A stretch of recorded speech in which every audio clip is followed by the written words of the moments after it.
Well, we are in this series talking about discipleship, that we are followers of Jesus, and as followers, we end up looking like our master, our teacher, our rabbi, right?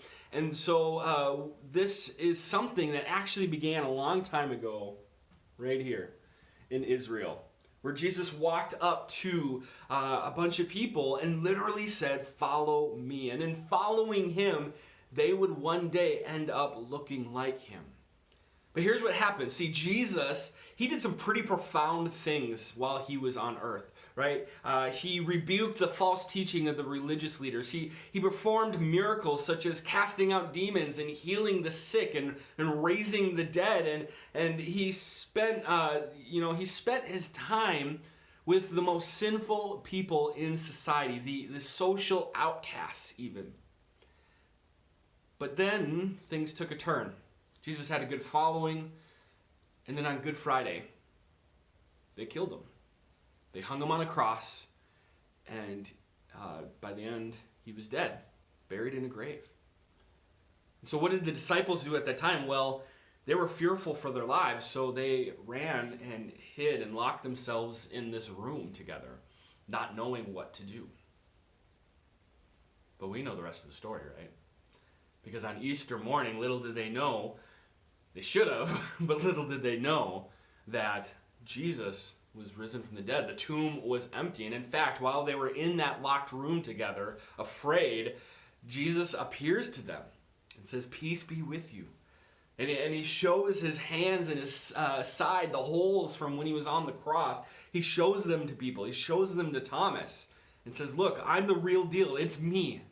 And I'm here and I'm alive."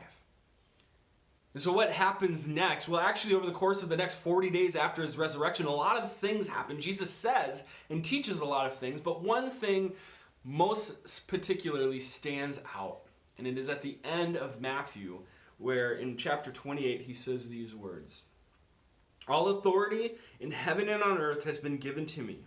Go, therefore, and make disciples of all nations, baptizing them in the name of the Father and the Son and the Holy Spirit, and teaching them to observe everything that I have commanded you. And behold, I am with you always."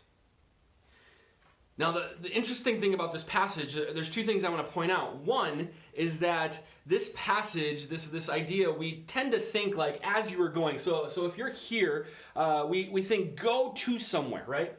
Go to Spain, go to Russia, go to Brazil, like go somewhere and make disciples. But the reality is this word "go" is better understood to mean as you are going. So in other words, if you're here, as you are going to the grocery store, as you're going to school, as you're going to work, or maybe even a little further, as you're going to Wisconsin, as you're going on that family trip to Phoenix, or maybe you do take some special trip out to Europe, right? But the reality is it's not just once you get to that destination, but as you are going to these places, be making disciples. And then the second thing is this. This isn't a passage specifically for pastors and missionaries.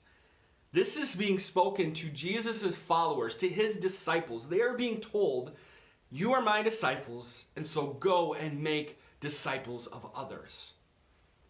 But you see, the life of the church for the last how many years has kind of had this mindset where outreach or discipleship is going to be as simple as I'm going to invite my neighbor, invite my friend to church, to youth group, and then I'll let them take care of it. But that's not what this passage is saying.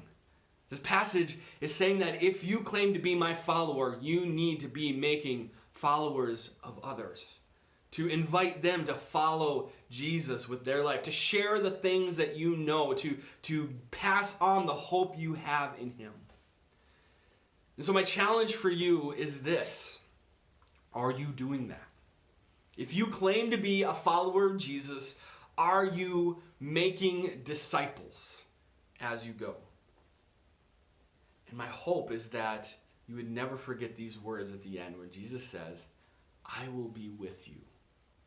We do not need to be nervous. We do not need to be afraid, because Jesus will be with us as we follow his great commission for us to be making disciples of others. So are you doing that?